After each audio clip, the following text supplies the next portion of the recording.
Alors là, c'est le centrage de la boule de terre. Il faut que la boule tourne le plus parfaitement rond possible. En fait, le centrage, on dit que c'est l'immobilité. Il faut qu'on ait une impression d'immobilité sur le tour. Voilà. Pour montrer ce que c'est que le centrage, bon, là j'ai réussi. Le décentrage, c'est ça. Hein, on voit bien la différence. Voilà. Alors c'est ce qui pose des problèmes, bien sûr, à toute personne qui débute.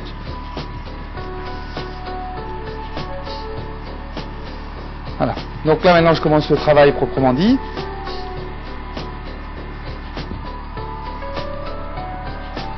Alors, il faut sans cesse évidemment avoir les mains humides, sinon elle raccroche sur la terre et puis en fait elle l'arrache. Là je suis déjà en train de faire le fond du pot. Voilà. Alors maintenant le geste spectaculaire, c'est la montée du pot.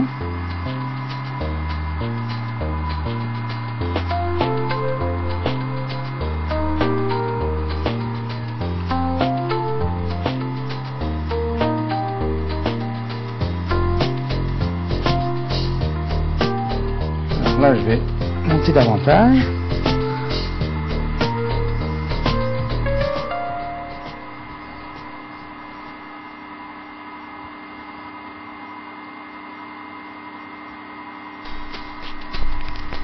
Disons que moi je ne suis pas un tourneur, que tourneur, je fais tout. Hein. Ce qui m'intéresse plus, je vais vous dire, c'est la création. Pour moi le tour, c'est un moyen d'aller rapidement, réussir rapidement à faire une pièce ronde, quoi. Hein. Mais en fait les pièces rondes représentent seulement un dixième à peine de mon travail. Hein. Je fais beaucoup plus d'autres pièces.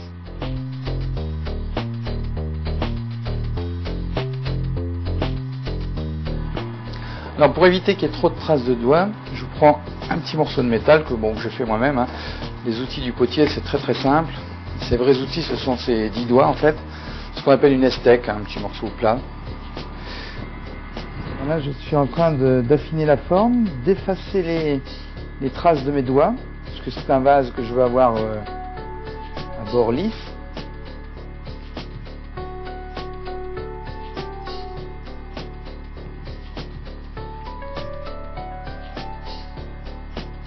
Voilà, donc là la pièce est terminée, la première partie de la pièce.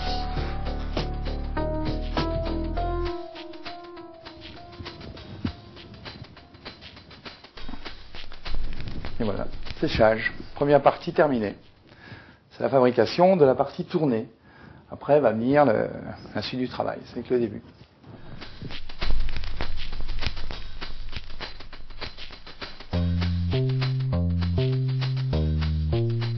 Donc la pièce a raffermi pendant une journée. Elle avait, quand je la tourne, évidemment, elle est toute molle. Hein, alors que là, elle a ce qu'on appelle la consistance du cuir. C'est-à-dire c'est suffisamment ferme pour tenir sur elle-même, mais suffisamment molle encore pour que je puisse raccrocher les décors que je veux faire. Là, je fais à la main, en fait.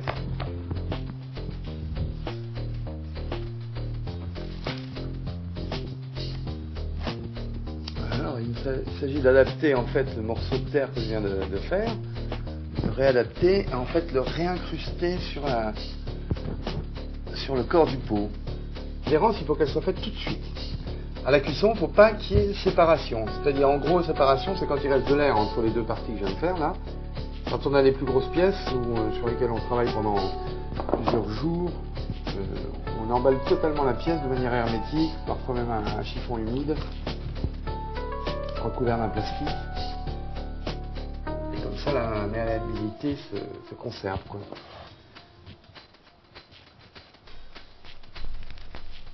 Pour posséder une pièce à peu près dans les doigts, il faut que j'en fasse 25-30 à peu près, et là après je l'ai facilement, quoi. Mais là j'en suis à ma millième feuille.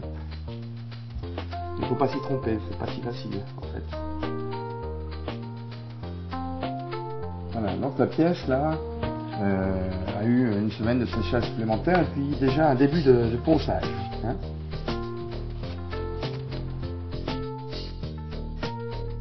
La sortie du tour, le pot est lisse, il est très mou, on le laisse en attente comme ça. Ensuite, le lendemain, on commence la décoration.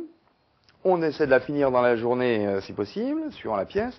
Ensuite, séchage et ponçage. Et puis là, donc, stade final, mais qui s'est fait, il faut savoir qu'il y a quand même eu 3 cuissons, là, hein. Il y a des étapes différentes. En fait, entre le début d'une pièce et la fin, il faut compter un minimum de 15 jours.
C'est clair, sur chaque travail, on apprend quelque chose. Ah oui, ça c'est toujours.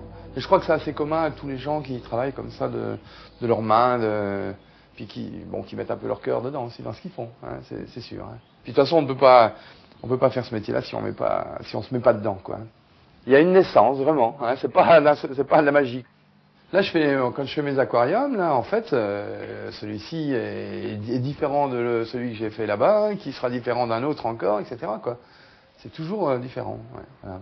Et un jeune donc qui voudrait, qui veut faire ce métier, ce qu'il faut tout de suite qu'il ait, bon, il faut qu'il ait le goût de la matière, quoi, c'est clair. Hein, il faut qu'il aime mettre les mains dans l'argile, etc.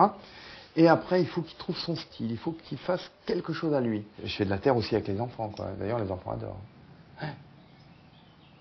J'ai envie de dire que ça doit être le matériau obligatoire à l'école, j'ai envie de dire.